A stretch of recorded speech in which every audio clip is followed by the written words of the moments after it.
Hello दोस्तों, नमस्कार। मैं रविशंकर मस्करे आप सभी का अपने इस वर्दी वाले चैनल पर ईएसबी का एक लेटेस्ट न्यूज़ लेकर के आया हूं।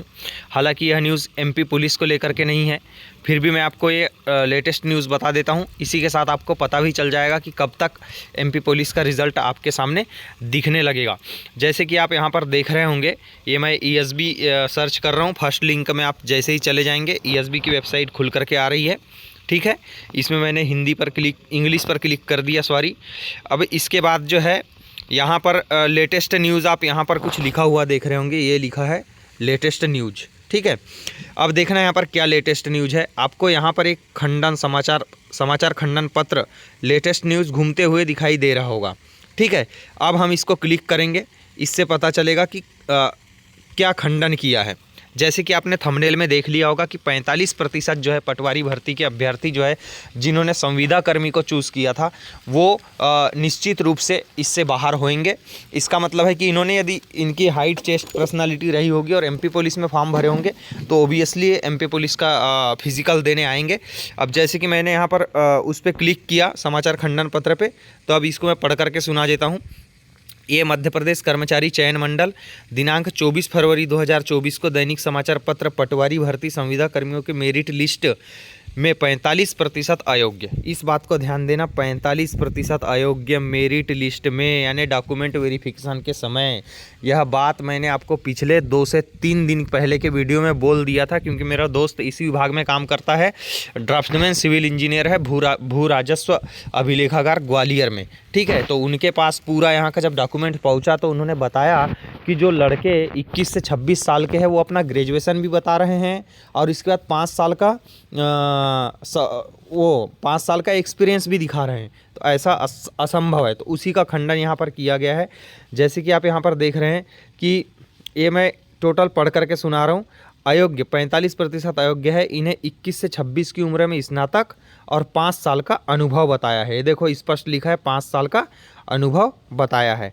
ठीक है, मंडल चयन की ओर से खंडन करते हुए स्पष्ट किया जाता है कि मध्य प्रदेश राजपत्र दिनांक 4 अक्टूबर 2013 के माध्यम से जारी मध्य प्रदेश कनिष्ठ सेवा संयुक्त अर्हता परीक्षा नियम 2013 के अनुसार विभागों उपक्रमों द्वारा मंडल को विभागीय नियम एवं आरक्षण तालिका सहित मांग पत्र घोषित किया जाता है। तदनुसार ही मंडल द्वारा अभ्यर्थियों से ऑनलाइन आवेदन पत्र में जानकारी प्राप्त कर परीक्षा का आयोजन एवं परिणाम घोषित किया जाता है। मतलब उसी समय स्पष्ट कर दिया जाता है जब परीक्षा का आयोजन किया जाता है। इसके बावजूद भी परीक्षार्थियों ने गलती किया है।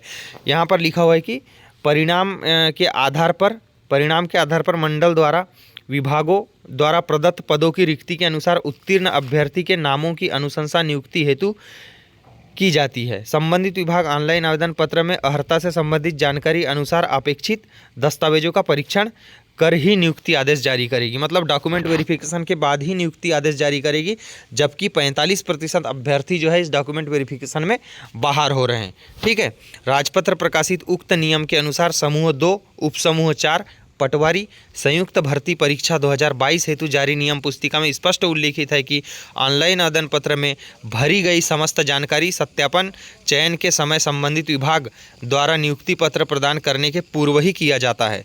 ठीक है, मतलब आपको ऑनलाइन फॉर्म भरते समय ही बता दिया जाता है कि यदि आप एक्स सर्विसमैन हैं, या यदि आप होम गार्ड है, या आप संविदा कर्मी हैं, तो आप यहाँ पर बता दीजिए। ऐसा उनके तरफ से स्पष्ट नोटिफिकेशन रहता है। लेकिन उसके बावजूद भी आप यहाँ पर गलती किए हैं, तो यहाँ पर लिखा है कि साथ ही ऑनलाइन आवेदन, 1 मिनट यहाँ पर देखिए, साथ ही ऑनलाइन आवेदन पत्र में आवेदक जो है जानकारी की सत्यता के संबंध में योग्यता घोषणा भी दी जाती है।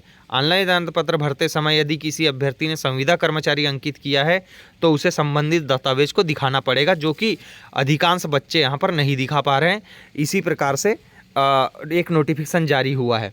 रही बात एमपी पुलिस रिजल्ट की, बिल्कुल कल शाम तक, या तो आज ही रात 10 बजे तक या कल शाम तक आपको एमपी पुलिस का नोटिफिकेशन देखने मिल जाएगा, रिजल्ट का नोटिफिकेशन देखने मिल जाएगा, ठीक है। क्योंकि पिछले 22 तारीख से लेकर के 26 तारीख 4 से 5 दिन हो गया, एमपी पुलिस का शुद्धि पत्र जारी हो गया है।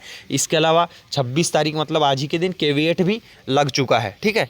केवीएट मतलब एक सूचना पत्र होता है कि इस बीच अगर कोई इससे संबंधित कोई केस वगैरह करता है तो उससे सबसे पहले उसको केवीएट के थ्रू एक आवेदन देना पड़ेगा। वो सूचना बताता है, ठीक है, कि हम इस प्रकार से रिजल्ट को जारी कर रहे हैं। इसमें किसी को आपत्ति है तो सबसे पहले उन्होंने जो है भोपाल, इंदौर और ग्वालियर के जो 3 वकील हैं उन वकीलों का नंबर वहाँ पर जारी किया है। इनसे पहले संपर्क कर ले, उसके बाद ही किसी प्रकार का इसमें आपत्ति दर्ज कराए, ऐसा उनका कहना है। चलिए, एमपी पुलिस रिजल्ट आपके लिए बहुत जल्दी आएगा। यह तो रिजल्ट था एमपी पटवारी से संबंधित, यह एक खंडन पत्र जारी किया था। चलिए, धन्यवाद। यदि आप मेरे चैनल पर फर्स्ट टाइम है तो हो सकता है कि आपको जानकारी कम हो, ठीक है। बाकी मैं आपको एमपी पुलिस से संबंधित सारी जानकारी बताता हूं, क्योंकि मैं खुद भी पिछले 6 साल से मध्य प्रदेश पुलिस के 3 विभागों में काम कर चुका हूं, ठीक है। जैसे कि एसएफ में काम कर चुका हूं, जिला बल में काम कर चुका हूं और हॉक फोर्स में मैं लगभग 3 साल गुजार चुका हूं बालाघाट जिले के अंदर। तो चलिए, धन्यवाद। ठीक ठाक चैनल होगा तो आप एक बार चैनल को सब्सक्राइब कर लेना और वीडियो को लाइक करके शेयर कर देना अपने दोस्तों के साथ में, ठीक है। धन्यवाद। जय हिंद, जय भारत। आप सभी का दिन शुभ हो।